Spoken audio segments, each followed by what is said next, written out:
अतिशय चांगले काम झालेले आहे। कोरटकर सारखे लोक ज्या तोंडाने पाणी खातो त्याच तोंडाने अतिशय चुकीच्या पद्धतीने हे युग पुरुषाबद्दल या ठिकाणी बोललेले आहे। आणि माझं तर मत असं आहे की कायद्यामध्ये असलेल्या फक्त कायद्याचा वापर न करता यांच्यावरती असे काही कारवाई करावी परत भविष्यामध्ये कुठलाही प्रश्न कोर्टाला येऊ नये।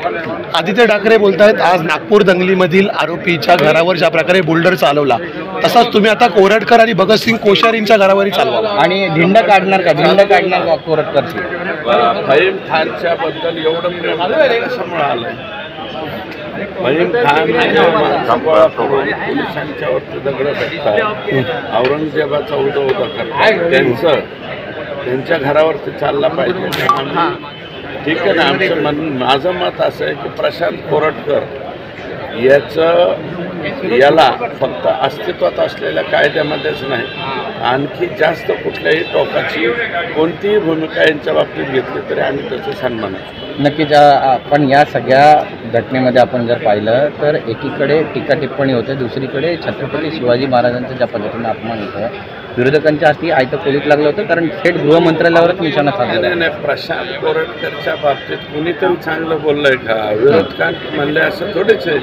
प्रशांत कोरटकर सारख्या या असल्या भंगार अवलादी ज्या आहेत यांच्यावरती कोणीच चांगलं बोलणार नाही, कोणी त्याचं समर्थन करणार। नक्कीच आज ते कुणाल कामरा याच्यावर सुद्धा आता कुणाल कामरे असते सुद्धा विकसितच लोक म्हणायचे नाही, अरे बाबा तुला विडंबन करायचं तर दुसरं करणं। शिंदे साहेबांचं कसं सांगायचं? उद्धव ठाकरे समर्थन करतायत मात्र कुणाल कामराचं ते संजय राऊत साहेबांनी केलं की ते साहेब करणार। राज ठाकरेंनी पदाधिकाऱ्यांचा